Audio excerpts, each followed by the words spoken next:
একদিন এক ভদ্রলোক তার বাড়িতে গরু জবাই করছে। গরু জবাই করে তার ছেলেকে বলতেছে, যাও আমার গ্রামে যত আত্মীয় স্বজন আছে সবাইকে ডেকে নিয়ে আসো, আর সবাইকে গরু দিয়ে দাওয়াত খাওয়াবো। তারপরে ছেলেটা যাইবার লাগছে, রাস্তার মধ্যে হঠাৎ করে একটা কথা মনে পড়লো। মনে করার পরে সে জোরে জোরে চিল্লাইতে লাগলো, তোমরা কে কে আছো, আমাদেরকে বাঁচাও, রক্ষা করো, আমাদের বাড়িতে আগুন লাগছে। তারপরে কিছু ভদ্রলোক হাতে বালতি নিয়ে আর পানি নিয়ে তার পাশে আইছে। পাশে আসার পর তাকে বলতেছে, চলো তোমাদের বাসায়।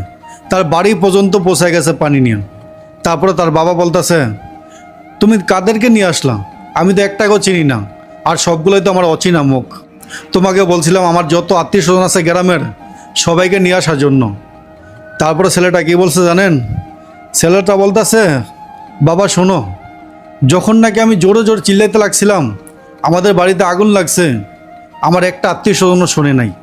অবশ্যই তারা শুনছে, শোনার পরও তারা আড়াল হয়ে আসছিল। সত্যিকারের দাওয়াত খাওয়ার যোগ্যতা এই তারাই রাখে, অচেনা মুখগুলো। যখন নাকি আমার একটা চিল্লানি শব্দ শুনে তারা হাতে বালতি নিয়ে আর পানি নিয়ে আমার বাড়ি পর্যন্ত পৌঁছে গেছে, প্রকৃতিক দাওয়াত খাওয়ার যোগ্যতা তারাই রাখে।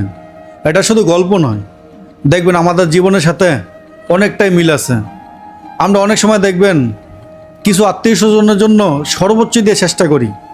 আমরা কিছু একটা পার্টি করলে সবসময় তাদেরকে আগে রাখি, সবসময় তাদেরকে মন রাখার চেষ্টা করি। কিন্তু একটা দিন শেষে দেখেন, যখন নাকি আমরা বিপদে পড়ি তখনই তারা আড়াল হয়ে যায়। সত্যি বলতে তো আপনজন তারাই, যারা নাকি আমাদের বিপদের সময় থাকে, সুখের সময় নয়।